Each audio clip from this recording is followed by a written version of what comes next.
Well, today we have a special guest who never mind. I'll just use take one. The first one worked. First one worked. As an attorney, I'd love to sue somebody for you, but if I can't, then neither of us can have any fun. In the old days when they had newspapers, you might not remember those, you're a little bit younger than I am. What's a newspaper? So, once upon a time, when I was young and dumb, I'm still dumb, but now I'm old. Can you imagine? Like suddenly because it's on the internet, I believe it. The internet is nothing but just a trough of garbage coming into your house. Why do you suddenly trust car sellers? I wish I could remember 2.5 years later which video it was, but when you get to be my age, your memory starts to fail you. Coming up, when you have questions, chances are you're not alone, and lots of people could be asking the same thing. Today, we have a special guest who wants to try to answer some of your most frequently asked questions. It's a special edition of Ask the Expert on B2, and it all starts right now. You gotta be cruel to be kind in the right measure. You gotta be cruel to be kind. Greetings and welcome, and thanks for tuning in. I'm Brandon Bridges, and this is B Squared. Show of hands. Who among us has never read one of those frequently asked questions pages on a website? Anybody? Just me? Okay.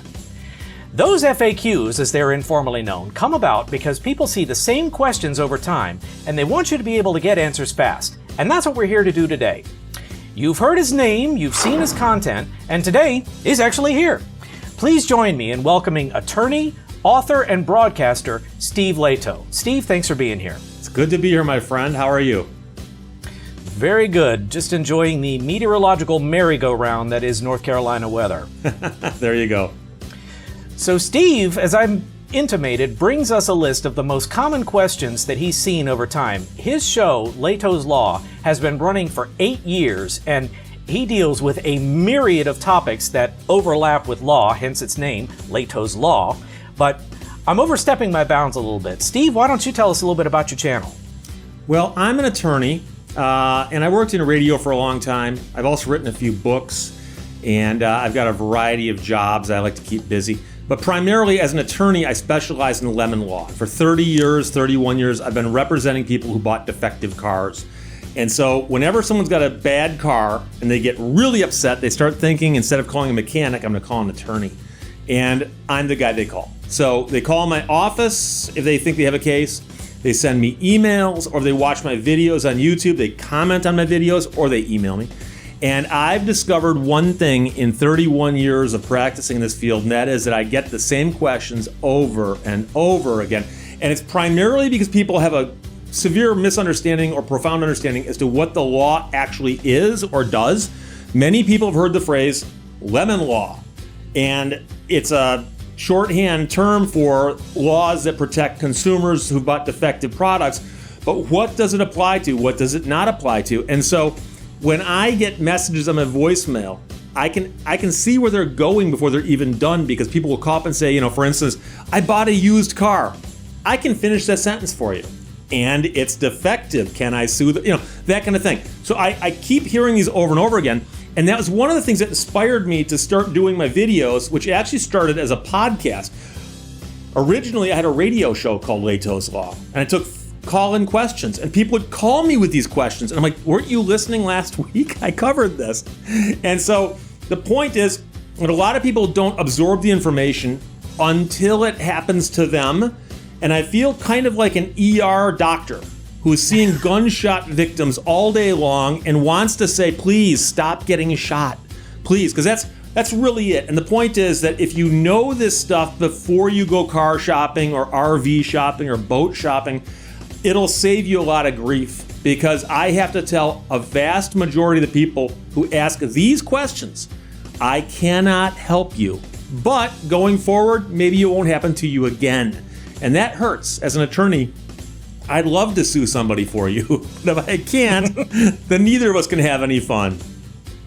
I could say something about suing people for fun, but that's not all attorneys are like that. So tell us a little bit about Lehto's Law, your eponymous show. Well, yeah, I started doing a podcast because I missed being on the radio, and that was about 9 years ago. And I was doing a podcast, and by the way, my show is still available as a podcast. I get 10,000 downloads a day of my podcast. I get people who say, Steve, you do videos? Because 10,000 is a lot for a podcast, but it's not that many for, like, say, I don't know, YouTube. And so I'd been doing my audio podcast for about 6 months. And a friend of mine called me up and said, Steve, put it on YouTube. And I go, why? Who wants to watch a guy talk? And he goes, people do. And I'm like, you're kidding me. So I bought a GoPro camera for $100. I would put it on my desk right here, and I would film myself as I recorded my podcast. And I uploaded it, and the weirdest thing is that people started subscribing to that at a faster rate than they were listening to my audio on iTunes. And I'm like, that makes no sense until you realize the size of the YouTube audience. So I just started doing both. So every day I shoot 2 videos, and I upload 2 videos to YouTube and 2 podcasts to iTunes. And I will tell you, and for benefit of my audience, you guys out there have heard me talk about Steve Lehto quite a bit, and I will tell you, Steve's show is one of only 2 that I never miss in real time if I can avoid it. The other one, of course, being DGR. One makes me think, the other one entertains me. Which one am I? That didn't quite come... I was going to say, that didn't quite come out right, but no. Let me rephrase that. One entertains me and makes me think. The other one just entertains me. And Steve Lehto's is the one that is 2 for 2. So, okay, there you go. Thank you. And I highly encourage anyone out there who is not subscribed to Steve Lehto's channel, wait until this show ends, but once this show is over, go and like and subscribe to his channel, and like I always say, tell him B Squared sent you. That way he has a reason to put up with all of my nonsense today. Okay. And Steve, as I understand it, you just started a second channel, so give us a quick primer on that if you would. I have over 1,700 videos up on YouTube. They pile up real fast. And over the years, I've had videos that I took down for whatever reason. Among other things, if you've got too much stuff, I think it overwhelms people. Although 1,700 still is overwhelming. And I realized I've got about 500 videos that are no longer on my channel. And people will call me up and message me and say, Steve, what happened to the video you did like 7 years ago? We were talking about this. And I'm like, I forgot. I took it down, I guess. So I decided to make a second channel, which is called Steve Lehto Vault. And the second channel is where I park all the stuff that's not on my main channel. And some of it's old stuff, some of it's stuff that doesn't quite fit on my channel.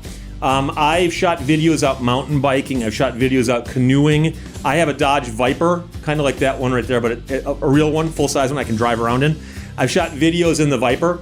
And those videos do okay, but they don't do the same numbers as my regular videos. And so I kind of always was torn about putting them up, but I'm just dumping everything on this other channel, and people seem to be enjoying it. So, and I'm curious, I remember there was a recent story that you did that you shot the video, but then before the video went out, there was an update. So you shot the update video and referenced your previous video that we hadn't seen. Is that video that we didn't see among the holdings on your second channel? You know, I forgot which one that was. I don't even know. I do know that I put up a video about a month ago and took it down about an hour later because of a weird backlash I got. And I reposted that one on the second channel with an explanation saying, here's why I took that one down, because it wouldn't have been painfully obvious to people. But I've had some kind of strange things happen like that. And if you're on YouTube, you know this, so I'm preaching to the choir here, but you can put up a video, which means that you've got to have the story, produce it, upload it, have it go live. And in this time here, something might get updated. And I've had people respond and go, you didn't even mention the update that just happened 3 minutes ago. And I'm like, how could I? I shot the video 4 hours ago. So you can't make everyone happy. I've learned that. It's, wisdom of mine. Sadly, it's true. And what you just described, I'm a communications major. That's what my degree is in. And we had discussions like that about print media back in the day, that the second you print something, it's out of date. And as sad as it is, unless you're doing things live, that is a challenge that we face. So definitely preaching to the choir on multiple levels. Right. So definitely go subscribe to Steve's primary channel and go subscribe to Steve Lehto Vault. I guarantee you will not regret it. Steve would appreciate it. And as the guy who's plugging his channel right now, I'd appreciate it. So appreciate it. Let's Thanks. make everybody happy. Of course. Yes, sir. So what Steve has for us today is a top 10 list, specifically the top 10 questions that he sees most frequently in his practice. So what we're going to do today is just go through those, and Steve is going to give the answers that he wants you to have so that when you go out and do things in life, you'll be at least 10 questions worth better prepared than you otherwise would have been. And I don't want to steal Steve's thunder, so why don't you tell us what the first question is, and then I'll share the anecdote that I want to share. The number one most common question I get, and I hear this every single day, people say, Steve, I bought a used car and it blew up right after I bought it. Can I sue the person I bought it from? Now, the question contains a couple subparts to its answer, but that's the beginning. You bought a used car from somebody and it blew up. Can you sue them? And sadly, the answer is almost always no. But I'll tell you why as soon as you explain to me what happened to you. So, once upon a time, when I was young and dumb, I'm still dumb, but now I'm old, I let myself get drawn in by a bright red 1995 Camaro named her Zoe. First mistake, I got too attached too quickly. Zoe being the youngest Bartlett on the West Wing. Yes, I'm a nerd. But I bought this car from a dealership in Fayetteville, North Carolina, which was my second mistake. They say never do that. And I paid $5,000 for her, just sight unseen. Well, not sight unseen. I'd seen the car, obviously, and I'd test driven her. Seemed to be as good as a used car could be. So I gave them my money, they gave me paperwork with lots of places for me to sign, and I signed. And then, as step 4, I did what I should have done as step 2. I took her up to Raleigh so that my mechanic could give her a thorough looking over. This is what happened. I'm on I-40. 1 minute, I'm cruising at the lawful speed limit. I never, Vulcan's honor, I never exceed the safe speed limit. And that's my story, and I'm sticking to it. And then the next, all of a sudden, I start losing speed, and I hear this bubbling sound. And I think, wonder what that could be. I found out a few minutes later when I lost all powered momentum. I pull off to the side, and I hear this loud hissing, which is all of my coolant just bubbling under the car onto I-40. So I called a tow truck, and $150 later, we pull up to my mechanic's service station, and a few hours later, he says, yeah, your engine is full of stop leak. What happened was it overheated. And I stupidly said, can you fix it? And he looked over the rims of his glasses kind of like this and said, it would cost more to try to fix this than it would be for you to buy the same car again. And on that day, I learned a very valuable and very expensive lesson. And the next time I bought a Camaro, affectionately known as Rami, you probably heard me talk about her before and seen photos of her, I was a lot more thorough. And I bought her in August of 2014, and she still sits outside covered in pollen to this day. So I did better this time. Okay. Well, here's the deal. I am an attorney licensed to practice law in Michigan, so what I'm telling you is advice from an attorney, but there's no attorney-client relationship here. And quite frankly, the advice I'm giving you is focused on Michigan, but I'll specify these laws vary from state to state. But two things matter when you buy a used car. And the first one is, did you buy it from an individual or from a dealership? Because if you bought it from an individual, in most states, that sale is presumed to be as is, meaning you're buying the car with all faults. The second you hand them the money, they hand you the keys, that car is yours. You can get in the car, turn the key, and the engine can explode. The car can catch on fire and burn to the ground. Those ashes are yours. Get them off the property. And I know people who say, wait, that's not fair. Don't you get to go 100 yards? No, there's no 100-yard rule. That car is yours as is if you bought it from an individual. Now, dealerships might give warranties, except most states allow dealers to disclaim the implied warranty of merchantability, which means you're buying the car as is. Burns to the ground, get your ashes off the lot. And I know people who've told me, they said, Steve, I bought a brand new car, fired it up, as I was driving off the lot, it broke down. That's too bad that happened to your car. And you're like, well, wait, no, Yes, it's your car. You bought it as is. So the first thing to know is if you're buying a used car, are you buying it as is? Because as is literally means no implied warranty merchantability and no express warranties either, like 90 days or 3,000 miles or 336. You're buying it as it sits there. So you'd be well advised to have it inspected beforehand, test driven properly beforehand, and factoring into the price the fact that it could blow up in 30 seconds. So build that in. But the number one problem I hear is I bought a used car as is, but people don't ever say that. They say, I bought a used car and it blew up shortly thereafter. Can I sue? And the answer is, well, you can file a lawsuit, but it'll be frivolous. You will not win that lawsuit in most states.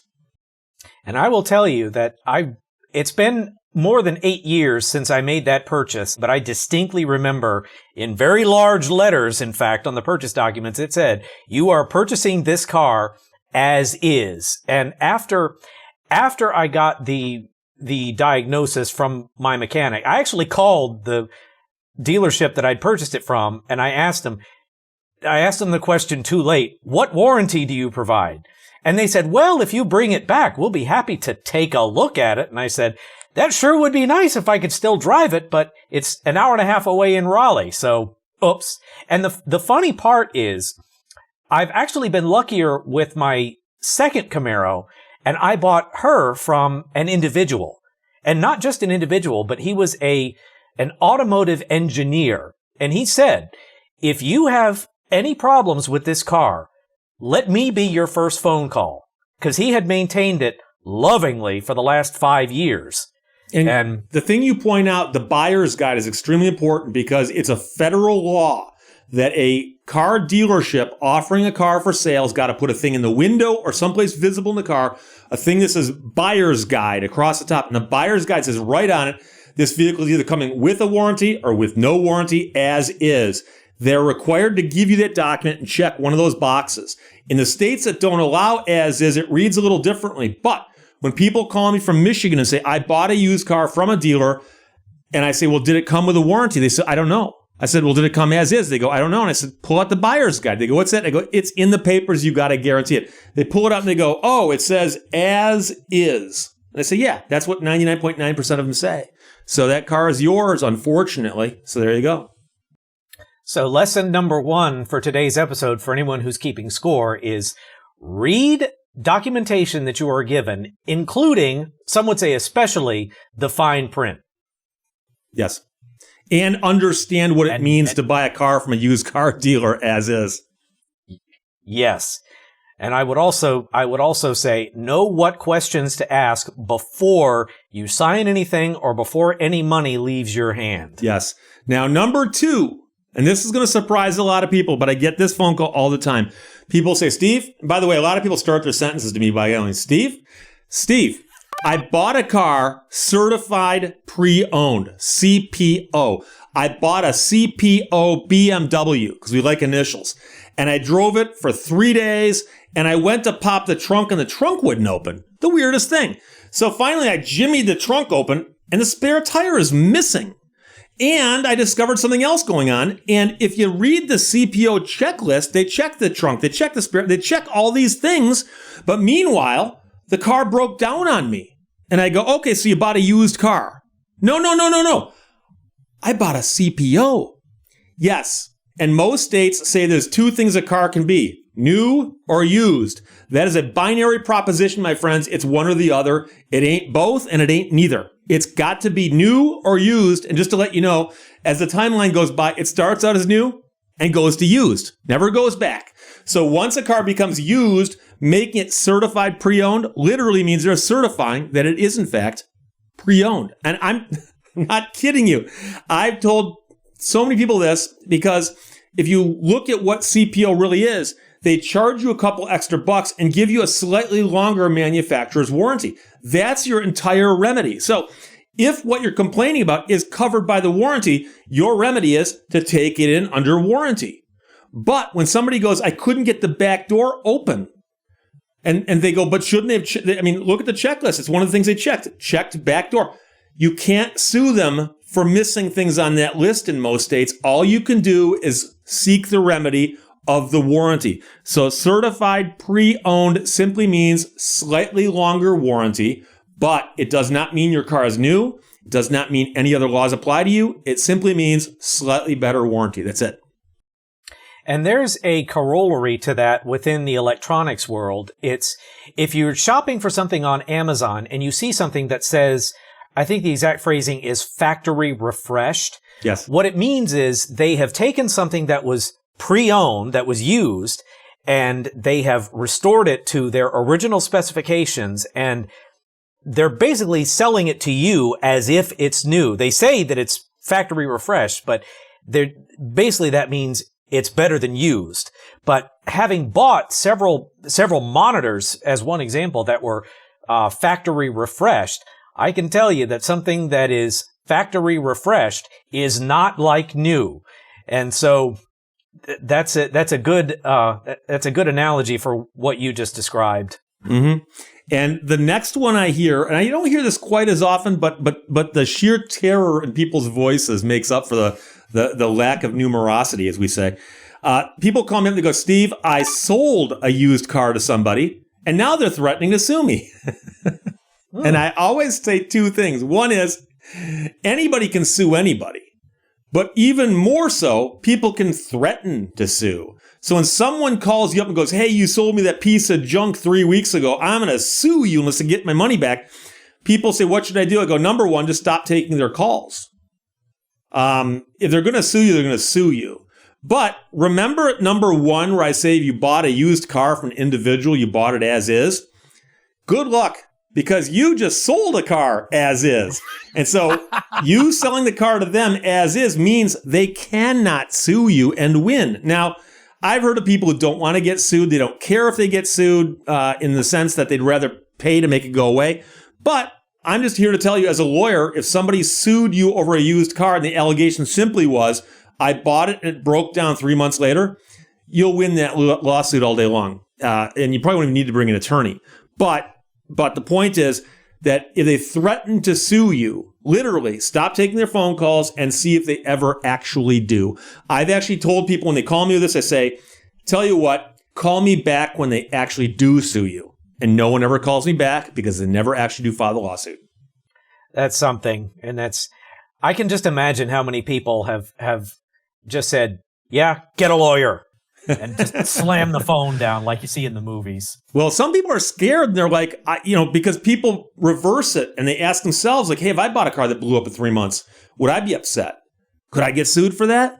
But that's the one rare occasion where I go, you're actually okay. It's these other knuckleheads who are calling me who've got no case. Another common one I get, and this is a nuanced one, but someone will say, I bought a car from a dealer. Brand new or used, doesn't matter. I bought a car. And the salesman told me something.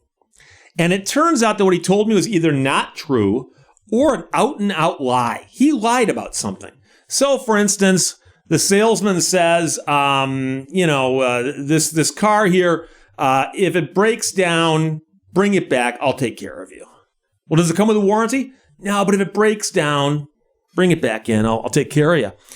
And the purchase agreements at most used car dealers are forms. They're boilerplate. It's like boilerplate was an element and they poured it into a mold. It's a big block of boilerplate. That's what a purchase agreement is at a car dealership.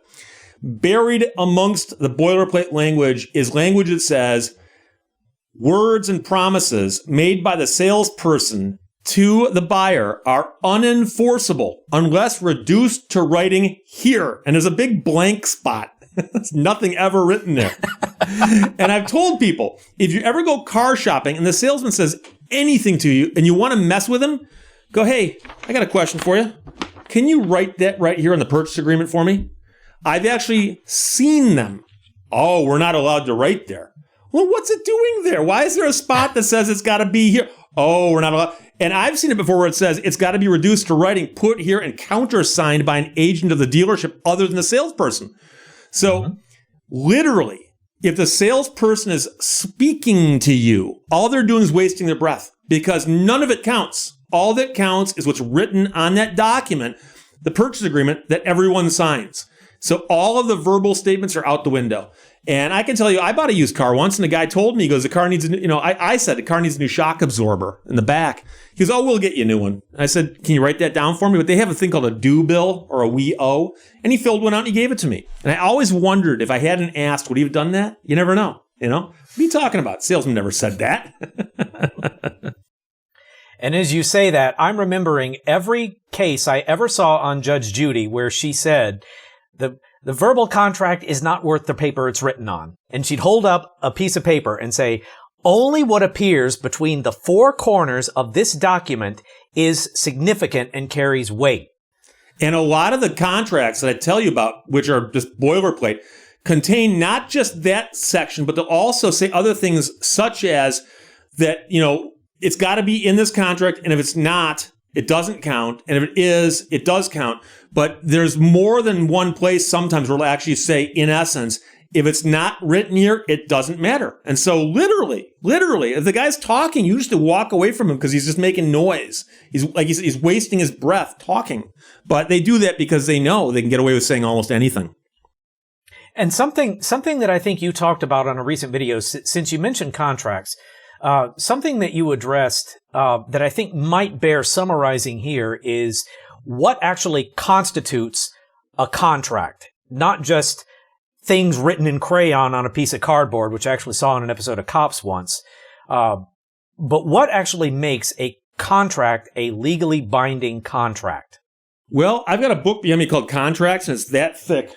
If I pull it out and show it to you. This is actually an entire class in law school, but generally speaking, a contract is an exchange of promises and consideration, which create an agreement that a court will enforce. And so generally, it's got to be an agreement that you and I both agree upon, and we exchange something to where we both benefit, and we agree that that is our agreement. So contracts can be in writing. They can be handshakes, believe it or not. And sometimes states will have a limit saying a contract above a certain amount has to be in writing. But generally speaking, if you walk up to my house and say, need any work done, and I say, yeah, paint my porch, I'll flip you $50. If you paint the porch, I owe you $50. There's no written contract, but that is a contract. It's promissory estoppel as well. But for the 2 or 3 attorneys in the audience, I'll just throw that in there for you. But contracts, it's a nightmare, but it's really easy with automobiles because dealerships document everything. The bad news is they document everything in their favor and basically put the consumer out in the cold. And that's what I was hoping you'd say. That goes back to make sure you read the documents, because however absurd their terms may be, if you sign it, you are locked into those terms. Yeah, and they say that if you read a document and sign it, you're presumed to have read it and you've agreed with it, and therefore you signed it. And so I've seen people in court, I'm sure they pop up on Judge Judy or People's Court, saying, I didn't read that. Is that your signature? Yes. Too bad. That means you read it and you agreed to it. And most states, that is it. And so we've talked about this before. You go into a Verizon store to get your Android, and they spin the thing that you slide your card through around. They go, there's your contract. Click there. Well, if you scroll through it when they print it out, it's longer than a CVS receipt. But you just agreed to it. So I'm here to tell you, I've had 20 of these in a row, and I've never once read that. I just assume I've got to get it because I need a phone. I don't know. I'll also admit, and I do not have a copy of it anymore, I was in Paris back in about 2007, and I rented a car. I signed a rental agreement that was entirely in French. I have some understanding of basic French. I took like 1 semester in 7th grade. I don't understand adult contract French. And I actually asked the woman who spoke broken English, I said, is this similar to the contract in America? And she goes, oui. I go, okay, I was driving this car around all day long going, I don't know what's going to happen if I get in an accident. I might wind up in a French jail, a Bastille, I understand they call them. And she wasn't saying we to mean yes. She was saying what you should be saying as you're driving their car. Yes, exactly. So one other thing I get, and this is actually true in all fields, not just cars. People will say, I bought something 2 days ago and it's defective. Can I really quick return it before 3 days? And a lot of people have this really faint notion in the back of their brain somewhere that you have 3 days to return something. And it comes from what's called the federal cooling off period that applies to some contracts. And in some states, it also applies to contracts you sign in your own home. So in the old days, the guy comes by, knocks on your door, you go to look, and he's selling vacuum cleaners.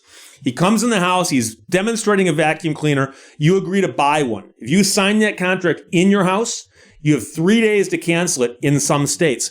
However, it does not apply to sales at car dealerships, and it just simply doesn't apply to cars. And I mean, I've gotten people calling my office at Sunday in the evening, and they're panicking, and I hear the voicemail, and they go, I bought this car Friday, and I need to know how to count out the 3 days. Do I get the weekend or not? And I know what they're asking. They're thinking, is it Friday, Monday, Tuesday? Or is it Friday, Saturday, Sunday? Because how do they return a car on a Sunday? And I'm like, unfortunately, you don't get 3 days, so it's irrelevant. The 3-day thing does not apply to cars unless on the off chance a salesman came by your house, knocked on the door unannounced, said, do you want to buy a car? Which I've never heard of that happening. I've heard of stranger things than that, but I've never heard of that. And it's something that I can't remember if we mentioned at the top of the episode or not, is everything that Steve is describing, you could cross out the word car and insert any consumer product, and what he's describing would still apply. So as you're listening to this, consider other scenarios that you've been in your life where you might have run into some of these problems with non-car products. And I guarantee you'll see a lot of relevance. That's my 2 cents anyway. Yeah, no, absolutely. You go to a garage sale and you buy a used computer and it blows up 2 days later. Number one, you don't have 3 days to return it. And number two, you bought it as is. So you're absolutely right. The only time that it makes a real difference is the laws that are car specific, like the Lemon Law, which shows how your ESP is working. Because the next question I get all the time is, they say, Steve, I bought a defective boat. I bought a defective tractor. I bought and they name something other than a car. So cars and trucks and SUVs, think of them as automobiles. They describe something else. I bought an RV, which we'll get to in a second. But I bought a non-car product. Can I sue under the Lemon Law? And the important thing to understand here is the Lemon Law itself in most states only applies to cars. There are some states that got lemon laws for RVs, very rare. And I've heard of 1 or 2 states that might have lemon laws for boats. Again, very unusual. Largely because other industries lobbied hard to keep their products out from lemon law coverage. But there are other laws that cover you, but they're not as clear as the lemon laws are. So if you bought a defective tractor, I've actually represented a guy who bought a $150,000 tractor and was defective. Filed a lawsuit, but not under the Lemon Law, is under a law called the Magnuson-Moss Warranty Act. And some attorneys will handle those cases. A lot of attorneys who do Lemon Law will. I don't do them anymore, but I used to. And I've represented people with snowmobiles, personal watercraft, motorcycles, RVs, trailers, you name it. I've represented somebody on that. And at one point in my career, it became a challenge to find people with products I'd never represented before. A woman once called my office and said, I have a defective sewing machine. I'm like, come on down. I represented a woman who bought a defective, like $5,000 Swiss sewing machine just so I could say I did it. And I got the manufacturer to buy it back, but under the Magnuson-Moss Warranty Act. That does make one heck of a story, because most of the time when you think about the Swiss, anything of their manufacture is usually so to the second spot on. Well, yes, and they make fine timepieces too. But the problem with this sewing machine is it had a computer interface. And this was at the early stages of things having that kind of computer control. And it was something wrong with the software. And when they bought it back, the manufacturer actually kind of admitted that. So we've had problems with some of these. Not a problem, we'll buy it back from you. So So since Steve mentioned RVs, I want to give an insider tip to my audience. Go to Steve's channel and search RVs, because the videos that he's done on RVs, I've seen them all. They are among the best, not just content-wise, but some of the best anecdotes and honestly some of the best reactions that you will ever see. So just, again, my tip as a longtime viewer, go subscribe to Steve Lehto's channel. Among the top 4 videos on my channel. I got 4 videos over 1 million views. Either number 1 or number 2 is don't buy an RV. We'll get to that in a second because I have one more thing I want to get to. People will call me up and say, Steve, I have a used car. It's defective. I want to go under the Lemon Law. The Lemon Law generally does not cover used cars. It generally covers brand new cars. So if you are the original owner of the car and it's defective within the first year or 2 of ownership, come on down.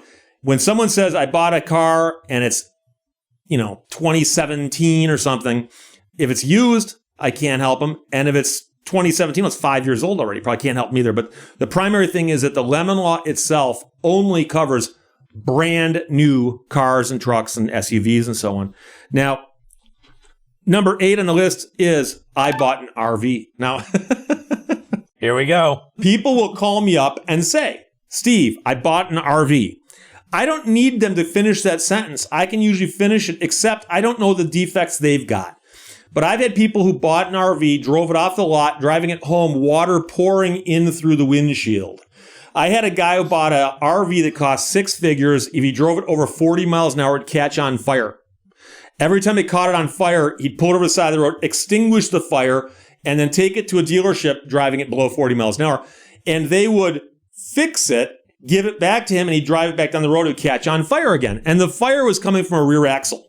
And a rear axle, it had to do with the way the bearings were seated. And there was something defective back there that they would literally just replace the bearing with another bearing. That one would catch on fire too. After it caught on fire 4 or 5 times, we filed a lawsuit. I'm not making this up. In court, I had a judge literally just looking like this at the defense attorney going like, you think that's okay that he spent 6 figures on his RV and it catches on fire every time he drives it over 40? And the attorney, bless her, had to do what her client wants to. She goes, Your Honor, every time he brings it in, we fix it. And I just stand up and go, no, they don't. Why do you think it keeps catching on fire? So Exactly. the weirdest part about the RV industry that no one understands, and by the way, I'm speaking to people who are not RV owners, before you buy one. When I say don't buy an RV, you can buy one. Just understand what you're getting into. Number 1, lemon laws don't cover them. Other laws do, but lemon law doesn't. But number 2, the RV manufacturers will tell you these are not built to automotive standards. It's basically like a poorly built apartment on a rolling chassis going down the highway. So many of them leak. I'd say all of them leak, but I haven't tested every single one. I've spoken to people who said the first time it rained, water was pouring through the ceiling. They take it back to the dealership, go, it leaks. Okay, leave it for 6 to 8 weeks. We'll look at it when we get a chance. And people will buy an RV in the spring in Michigan, hoping they can go RVing all summer long. They bring it back a week later because it leaks. And guess what? They go, oh, we'll get it back to you in October. And my right hand is purposely off screen. So you understand, you're not getting it back this season. You're getting it back next season. And I've had people tell me they bought the RV, brought it back a week later. The dealership had it all summer, gave it back to them in the fall. They took it out one last time and discovered it still did whatever they brought it back to the dealership for. And so they go, what should we do now? They go, take it to the factory. Take it to the factory. We can't even fix it. So then you drive down to Indiana, and it turns out there are factories down there that build these things that have entire lots set aside so people who bring their RVs back for service can stay in the RV while they're waiting for the service department to work. It's like, I don't want to upend my entire life because I wanted to take an RV up north, And so you got to understand what you're getting into. And that is that they often only have a 1-year warranty also. So I've had people before who got it back after the factory repair, took it on vacation, had trouble with it, and like, guess what? The warranty's over. They had the thing in their possession for like 2 weeks. It was repaired twice. It's not repaired, and now it leaks. So my advice to you, if you want to buy an RV, do a ton of research and buy one used from somebody who is handy. I've actually seen an owner's manual put up by an RV manufacturer that says, if you're a handy person, consider fixing things yourself. Because if you've got a screwdriver and a wrench and some duct tape and a caulking gun, you can do the same thing we're going to do when you bring it back in for repairs. And people get pissed off because they're like, I spent $100,000 on this thing and you want me to get up to the caulking gun? It's like, well, what do you think we're going to do with it? But if you do the research and find somebody who's got a good one and they're selling it, because trust me, right now, you can find used ones out there, dime a dozen, because a lot of people get so angry that they sell them and they sell them at a loss. So just find out what you're getting yourself into, but understand they are not built to automotive standards and the Lemon Law doesn't cover them. And I don't even handle RV cases anymore. I used to. And right now in Michigan, I don't know of any attorneys who handle them. I know a guy in Ohio who handles them. And people call my office and go, well, do you at least know something? I'm like, no, not unless you're in Ohio. And that's because it's just so slanted against the consumer in this field. And they fight every single one of them. They don't care how bad it is. The example I gave where my client drove it off the lot on the way home and water started pouring in through the windshield. We discovered later that the RV had been damaged on the lot at a very, very large dealership here in Michigan. And where the windshield frame was, something had fallen and smashed it right in the corner and broke the windshield out. So they put a new windshield in and they straightened out the top of the frame as best they could, but you know. And then they basically stuck like a whole tube of caulking compound in there and it didn't quite take. And my clients were an elderly couple who were, I believe, in their 70s or 80s. And the woman, the wife, was this prototypical little gray-haired woman that is your grandmother. I don't care if you've already got one. She's your grandmother. She's got cookies nearby. I guarantee it. And her husband, the World War II veteran in the wheelchair with the oxygen tank, they were planning on using that in their golden years traveling around the state of Michigan. And I actually called up the manufacturer and said, I've got a case here. This thing was damaged pre-delivery. You got to buy it back. They go, no, we'll see you in court. And the funny thing is they assigned it to an attorney I've dealt with before. I know the guy really well. And we got to the deposition. They're going to depose my clients to get their story. And I go, Charlie, did you ask your clients or anybody about my clients? He goes, no, why? And I go, don't worry, you'll see. And grandma comes in pushing grandpa, World War II veteran in the wheelchair with the oxygen tank. I'm not making this up. My friend looks at me and goes, Steve, let's go in the hallway. And that's one of the rare occasions where I got them to buy one back. And it was only because we would have wheeled him in front of a jury and let him tell the story about how they were treating him.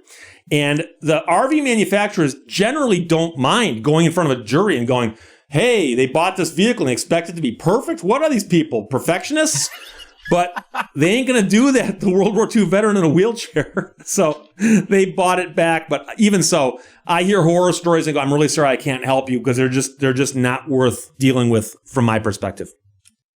And I think one of the most salient points you've ever made in one of your RV videos was when you invest in an RV, whether you're buying it or you're renting it, you have to take into account that you could have the worst of vehicular problems, but you could also have the worst of house problems because technically, like you said earlier, it's a hybrid of the two. So yeah, you get the best of both worlds. You have a living space that's portable, but at the same time, you have maintenance times two. Yeah, and think about this. Take a poorly built home and shake it. And after a while, stuff starts falling apart. And, I've walked through RVs before, and some of the higher end ones are better built. But generally speaking, I've watched these things being built. You can find videos on YouTube of them assembling these things. They build them real fast. And after a while, they will just start getting loose and stuff. So, yeah, you could have, the fun thing about a car case with Lemon Law is my engine, my transmission, whatever. I had people calling me in the RV, my toilet doesn't flush. And I'm like, oh, God, I got to deal with plumbing issues. So that's it for RVs. As you can see, I get all fired up about that. Now, one other question. I get two questions here. And one of these questions, though, ties back into something we talked about earlier. And that is, Michigan, for instance, does not have vehicle inspections. You can buy a car, title it, register, do all that stuff, and drive it down the road, and it can be a death trap. And unless a police officer can visually see something that's wrong with your car, and give you an equipment ticket, it doesn't matter. Cars can have rust holes in the frame. You can see through to the ground like Fred Flintstone's car. You can have cracked glass. It doesn't matter. Drive it. Michigan doesn't care. Other states, however, have vehicle inspections. I've had people tell me that they bought a car in Michigan, drove it back to their state, and it didn't pass an inspection. And I go, well, I guess you should have thought of that before you bought the car, right? And they go, well, no, it won't pass an inspection. And I say, so what? And they go, wait, Michigan doesn't have inspections? I go, no. Why? And in some states, if you buy a car, it has to pass an inspection if you bought it in that state.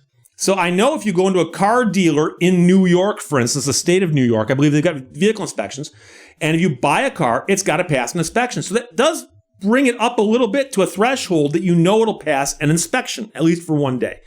And so don't assume that when you're in a state that requires inspections, when you buy a car from another state, that it'll pass an inspection in your state. Because unless they put that in writing, which we know they won't do, you're going to be on your own. And I mean, I had a guy screaming at me one day, a couple of years ago. And he said, Steve, I bought this vehicle and it won't pass an inspection. I'm like, okay. And I mean, he's like, what do you mean, okay? I'm like, what kind of inspection are you talking about? And he goes, a vehicle inspection by the state. I go, what state? He goes, New York. I go, well, there's your problem. We don't have inspections in Michigan. And he's like, you're kidding me. And I'm like, no, you need to get out more often. And the final thing, this is actually number 10 for those of you counting along at home. People will call me up and say, Steve, I bought a car off the internet. I bought a car in California. I live in Michigan. 35 color photographs on the internet look great. I wire them the money. They ship me the car. Car's unloaded. It's a piece of junk. What do I do now? Now, here's the interesting thing. I've represented people on cases like that, but only on the rare occasions where the photographs were of a different car and we could prove it. And they showed photographs that didn't show damage that was clearly there that they concealed. But the point is that in real life, in the old days when they had newspapers, you might not remember those. You're a little bit younger than I am. What's a newspaper? In the old days, they had classified ads in the back. And it would actually say things like, 1969 Dodge Charger 383, automatic transmission, runs great, with a phone number. You wouldn't call that phone number and go, describe it to me. Tell you what, give me your address. I'll mail you a check. You ship me the car. No. You'd go there in person, walk around it, kick the tires, slam the doors, take it for a test drive, and then decide if you're going to buy it. Why wouldn't you do that now? Just because you can buy cars in other states as easily as you can buy them here, you should still spend the care investigating that car as you would if it was here. Can you imagine? Like suddenly, because it's on the internet, I believe it. The internet is nothing but just a trough of garbage coming into your house. Why do you suddenly trust car sellers? You don't trust them in real life. Why would you trust them on the internet? And I've spoken to so many people who got ripped off buying cars on the internet. And the primary reason is the vehicle was never inspected by anybody that they knew. Now, I've spoken to people who successfully have bought cars off the internet. What happens is they're buying a car in another state. They get someone they trust to look at the car, inspect the car, test drive the car, and they say, I'll take it. Yeah, it's an extra expense, but do you really want to be the person who just offloaded the piece of junk car in front of your house? And the question now is, you bought the car in Michigan. Do you have to sue them in California? There's all kinds of other problems also. And so I know people who say, but Steve, some of the internet sites out there, like eBay, have these programs where they say, well, they'll protect you if you wind up getting stuck with something like this. Go read the exclusions of what they actually do cover and what they don't cover. I've had people call me before and say, Steve, I bought a car and they never sent me the title. And one of those protection plans will not cover it because they say it's not a covered event. They go, well, you got the car. Car's no good without the title. Well, that's between you and the seller. Oh, thank you. So you got to be just as vigilant buying a car off the internet as you would be in person. And as an example of how that principle translates to other types of products, let me just start by blanket saying buying something off the internet sight unseen is a path to sadness. And once while I was working overseas, I bought a dual touchscreen Acer Iconia laptop just because it was cool. It was something that sounded really cool, and I had to have it because I'm a gadget nerd. And if you can tell by the room behind me, I collect technology both useful and esoteric. Well, this was of the esoteric variety, and the problem was Acer had stopped manufacturing them by the time I came across this concept. So when I ordered it, it was from a private seller who had had it since he'd bought it new during Acer's production run, which had ended several years before. So you can probably already see where this is going. So they shipped it and I got this thing, and two problems immediately became apparent. The battery technically would hold a charge, but it maxed out at 12%. So technically, I couldn't get them for not saying the battery didn't work. The other problem was after 3 days of light use, mind you, the lower touchscreen developed a ghost touch. If you've ever used a touchscreen, you know what I'm talking about. It developed one of those, and I still technically had something that had two displays. And if I wanted to use it with a traditional mouse, I could. But the second I enabled the lower touchscreen, I'd have all these context menus opening, all the different functions of the built-in software trying to activate. I mean, I was going like this. It's like, how could they do this to me? And then, like a very unintelligent person, I bought another one about 6 months later, and it developed. That one had a fully functional battery, I'm happy to say, but it developed the same ghost touch after about a month. So I'm guessing it's just a fault of that production line. So I don't necessarily hold the seller responsible, but when it happened the second time, that's when I did my research, #critical_research_fail. And it turns out that when that type of ghost touch appears, there are ways to mitigate it temporarily. And I'm thinking, Steve, you already know what I'm thinking. They must have implemented some of those fixes right before they shipped them to me. Yeah. And by the way, the concept of getting something inspected before you buy it doesn't just apply to a remote purchase. I've spoken to a lot of people who said, Steve, I bought a used car. I drove it home. Next day I took it to my mechanic. It sounds like something you told me about. And then I discovered a problem with it. My mechanic says this car is unsafe to drive. He won't even let me drive it. He said, ooh, you got ripped off. And I say, well, let me get this straight. You bought it, then you had it inspected? Guess what? It's an order of operations problem. You should get it inspected, then buy it. And people go, yeah, but that's a waste of money. And I go, guess what? I bet now you'd spent that money, right? And it's unfortunate because people don't want to get the inspection because they know it's going to cost them money. And people always are optimistic when they're buying a car. They hope it works out. They wish it would work out, but that doesn't make it work out. And that's the problem. So lesson learned, unlike mathematics, the steps in car buying are not commutative. Exactly. Yes, this is not a multiplication problem. It's an operations problem. And my 6th grade math teacher, who swore I would never learn something like order of operations, would be very proud of me for using that statement. So, Miss Royal, there you go. There you go. Perfect. So that is the top 10 things that people complain to me about involving cars. And like I said, I can sometimes help people when they call me, but a lot of this stuff, in these questions in particular, it's better if you learn it, take it to heart, and you can avoid getting ripped off in the first place. Think of it as preventive medicine for your wallet.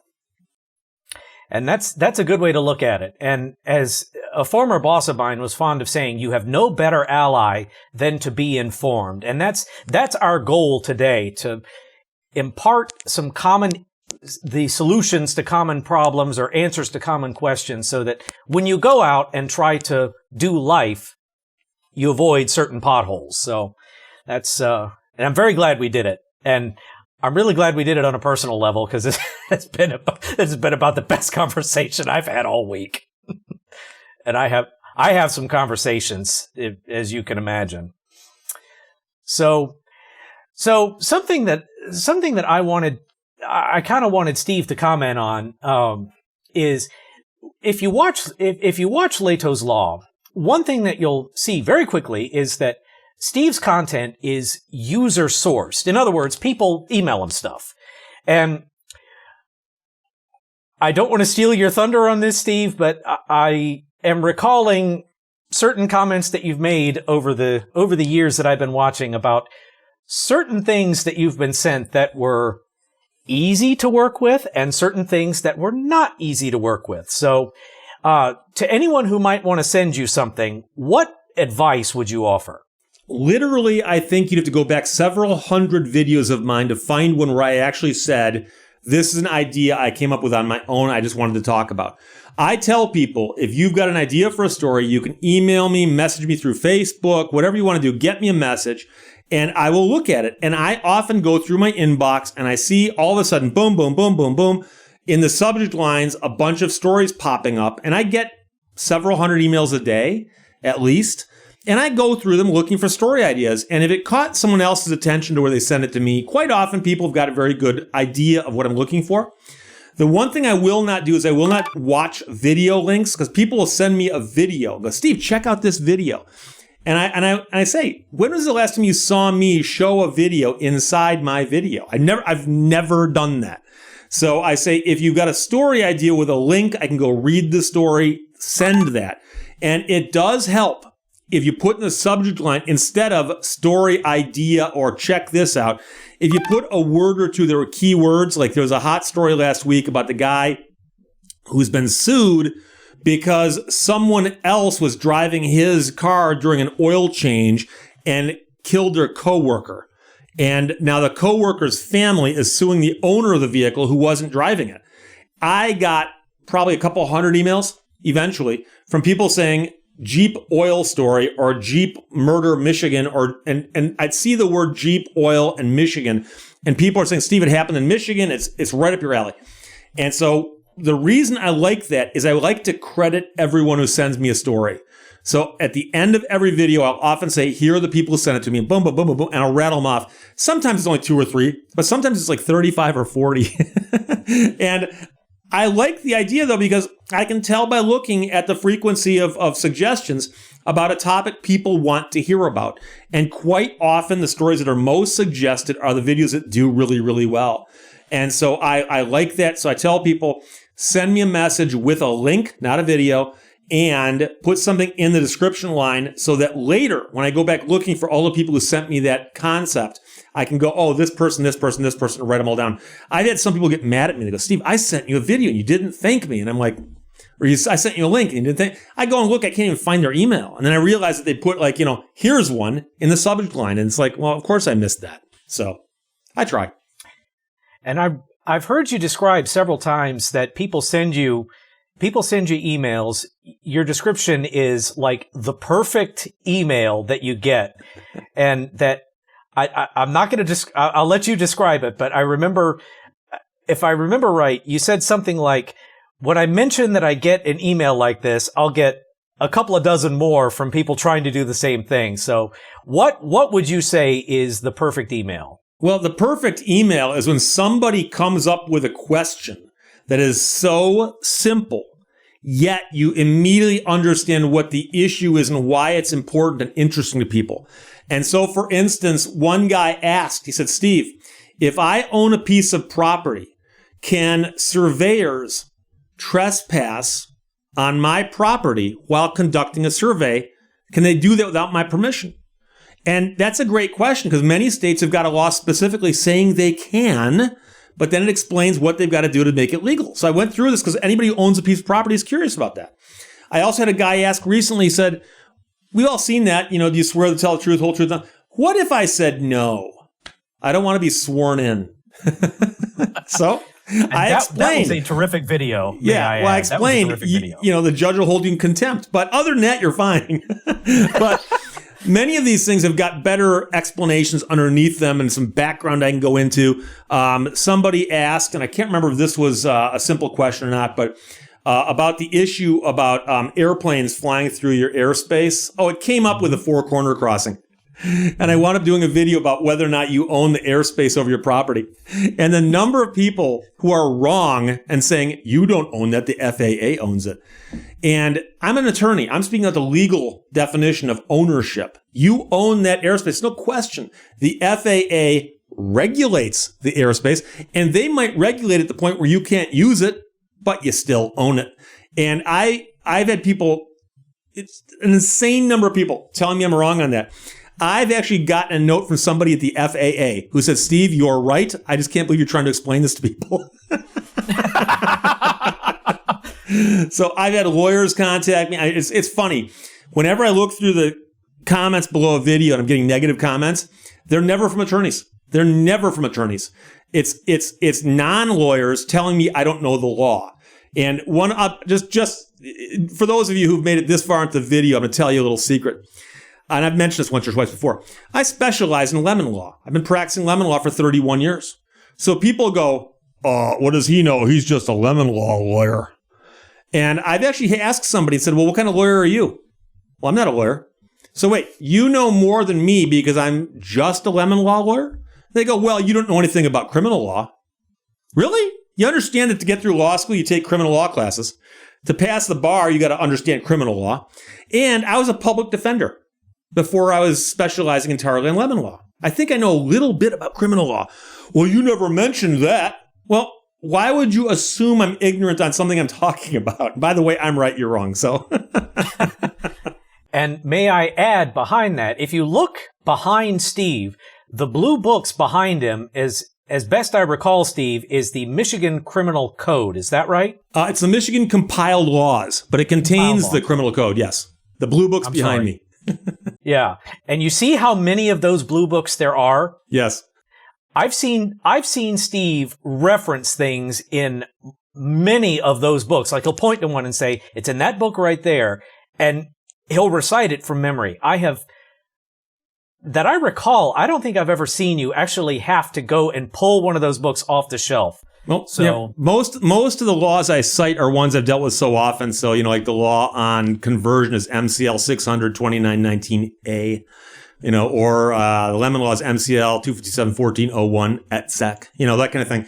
But I mean, if you got the books, you don't need to have that stuff memorized. But it's just funny because I'll get people who say, well, he's just a lemon law lawyer. I'm like, okay.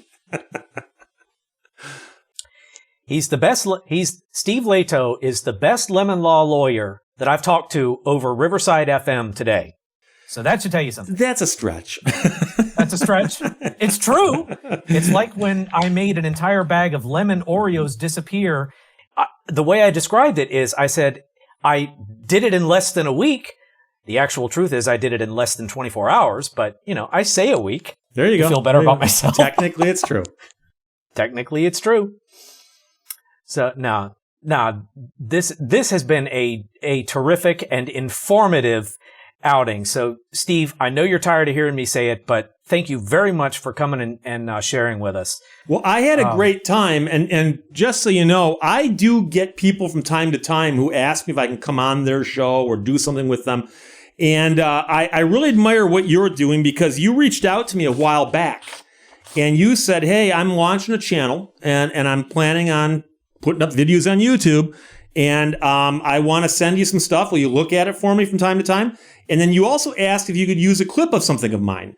And I've had people use my stuff without asking. And legally, you might be able to do that. I don't know, fair use or something. But you were courteous enough to ask me. And I thought, hey, that's kind of cool. How rare is that? Someone's actually asking me. And so I really appreciated that. But, the thing is, there's a lot of people making videos on YouTube. And anybody can make a video on YouTube. It ain't that hard to do. But it looked to me like you were doing it the right way. And, you've got some personality. You've got some content to talk about. So I salute you. I support you. And I will do my best to drive people over here. And we'll see how that works out for you. I appreciate it. I know you're tired of hearing me say it, but I sincerely appreciate that. And to those, and here's something interesting for longtime viewers. So if Steve looks familiar, which he should, because you've seen his likeness a couple of times, but if you've watched since the pilot, what Steve is referring to is the first time I reached out to him, it was when I needed a background image for the bullet list of creators that I wanted to give shout outs to all the way back in the pilot, of which Steve was one, actually. I actually needed a background image, and like at the time that I was trying to come up with a visual, Steve had just put a video out literally that day where he said something and laughed, and I thought that would make a good visual, someone enjoying what they're doing. So I reached out to him, and he said, "Go ahead and do it," and I did, and it's to this day I'm still grateful to you for blessing off on that, Steve. And well, I appreciate, time since then. Yeah, I appreciate that. And funny you mentioned backgrounds, because for the few people who've not seen my channel but have seen yours, the stuff behind me, there's actually stories behind almost all of it. It would take too long to explain right now. I've done videos where I explain all of it, but I tell people it looks kind of like a bomb went off in a junkyard, but it all makes sense. I wrote a book about that car. I wrote a book about that car. I wrote a book about that car, and I own one of those cars. And so, that kind of thing. There's a story behind every single thing on the set. So it does tell a story. It just takes a little while to figure it all out.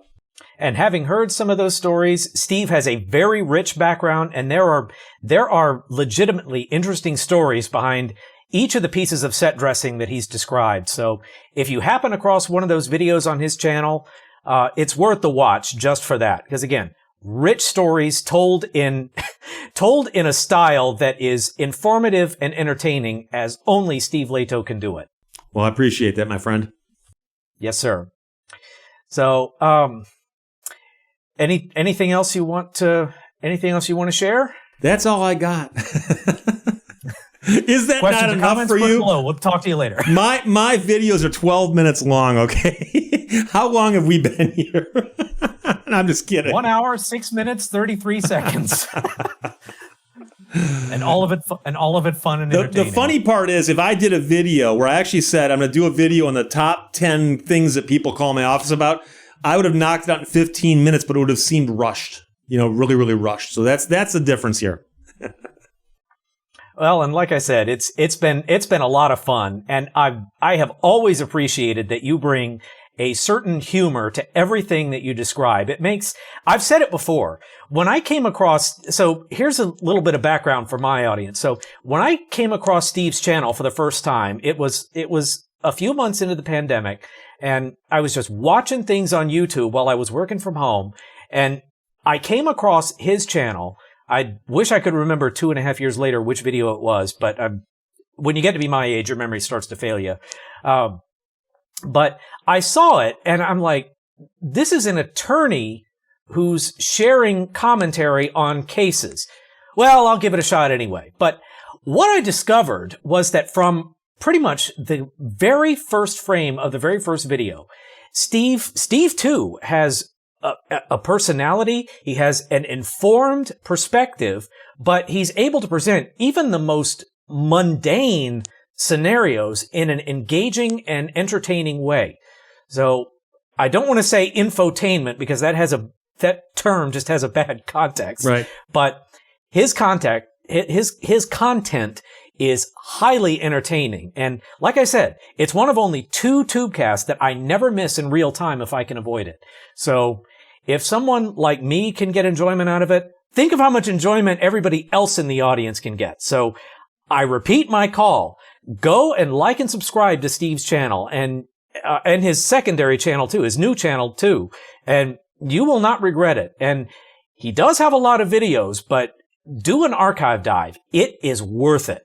The scary part is how many people have actually told me, Steve, I've watched every one. I'm like, how is that mathematically possible? And I had somebody tell me just recently, they go, I've watched all 1,700 of them. And they go, and I noticed some were missing. Do you still have those? And I'm like, okay, I'll start the second channel. So I will admit, there is one video of yours that I've watched more times than any other. And that's the story that you did on the red light cameras in Greenville being declared unconstitutional. Really? And the reason is I sent you, and the reason is I'm the one who sent you that story. Oh, okay. That's funny, because there's another one I get where people tell me they've seen it more than once. And I tell the story, and by the way, it's completely true. But I tell a story about how I used to live in a house, and I had a neighbor behind me, and between us was nothing but lawn. And my neighbor was convinced he owned 6 feet onto my property. And I knew where the property line was. It was 6 feet the other way. He was wrong. And this guy mowed his lawn 3 days a week. The guy had nothing better to do but mow his lawn and mow my lawn. And he'd come out and mow this strip of lawn. And so just to annoy him, I'd go and mow where I knew the property line was. He'd come out and scream and yell at me, "What are you doing mowing my lawn?" I'm like, "Dude, this is my lawn. Get away from me." And after he did that, you've seen the video, haven't you? Yes, I have. That's why I'm laughing. I owned an Army truck at the time, an M35 deuce and a half, 2.5 ton military vehicle, huge truck. And I rattle canned it myself into 4-color camo. And it looked good. I had pictures of this truck. I sold it later for more than I bought it for, even though I painted it with spray cans. And I also had recently done some yard work, and I had these big, long metal spikes that you use to hold down the plastic lining around like the edge of a garden. And so one day I'm sitting in my living room, and I could sit in the couch and watch the TV and look out onto my backyard. And I see Charlie out there, and that's his name. He doesn't watch my videos, I'm sure. He's mowing the lawn, and all of a sudden his lawnmower goes thunk and comes to a screeching halt. And I see him, and he pulls his lawnmower back, and he reaches down, and he pulls this big metal spike up out of the ground that's painted green. And he looks at it, and he looks at my house, and he throws it at my house. And then he fires the lawnmower back up and mows his lawn. And so it became kind of entertainment for me to sit on my couch and watch him mow my lawn and wonder if he's going to hit any more spikes. And darned if he didn't hit 6 or 7 more. And it was the weirdest thing. He wouldn't hit one every time. They were apparently in different places. And the guy was not bright enough to realize you throw them into your own yard so that they don't show back up again. But he was on my property, running into hazards that were on my property. He couldn't complain about it. And here's one thing that's happened since that video went up. I moved. I don't own that house anymore. He still lives there. And I know who owns the house that I used to own. And the first thing they did when they moved in, they apparently got in a fight with Charlie, and there was a row of bushes down the line. They chopped them down and they put in a fence. And so apparently they had enough of his nonsense. And I guarantee you, if you went and found Charlie today and said, "What do you think of that guy who owned the property while those spikes were popping out of the ground?" He'd probably go, "Oh, that guy was a jackass," referring to me. But who do you like better now? Me or the guy who put up a fence? And the guy put up a monster fence right on the line where I said it was. So once in a while, it's entertaining all the way through. And there's a poignant lesson there. Yeah, Everybody out there, if you happen to live next to Steve Lehto, make sure you stay on his good side. Well, the weird thing is, there was no question. There was an obvious line. And he's going, "No, I own over here." It's just, dude. By the way, no one was hurt. Nobody got hurt. It was just, I think it frustrated him because he's one of these guys. He mowed his lawn 3 days a week. He's back in the garage, like polishing his lawnmower and talking to it. So he's a little bit off. All the same, I'm going to throw in a disclaimer. No neighbors were harmed in the making of that anecdote. Yeah. Well, by the way, I never said I did anything. I just sat and watched. So the distinction is duly noted. Yes. Well, all right, sir. I think that's going to do it for us today. But thanks to everybody for watching. And of course, thanks Steve Lehto for being here today. Welcome back anytime. And I hope you will come back for another appearance one of these days. Oh, yeah. I promise I will always ask you before I use any of your content if that's the dowry I have to add. Well, no, I just thought it was a nice touch. Let's put it that way. Yeah. No, I've been on the far end of that where people have purloined my contents. I'm the last person who would ever do that to someone else. But thank you for always letting me use your content. And like I said, thank you very much for being here today and for sharing everything with us. It's very, very productive conversation. And as always, I appreciate the humor that you bring to it as well. Anytime, you're welcome. Yes, sir. For more from Steve Lehto, make sure to like and subscribe to his channel. Search Steve Lehto. The name of his show is Lehto's Law. As I said before, you like and subscribe, you will not regret it. Steve would appreciate it, and as the guy who's giving him plugs, I'd appreciate it too. Remember, tell him B Squared sent you, so he has a reason to be glad he put up with all my nonsense today. As always, thanks for tuning in. Until next time, this is Brandon Bridges reminding you the best way to be is B squared. We'll see you next time. Bye-bye, everybody.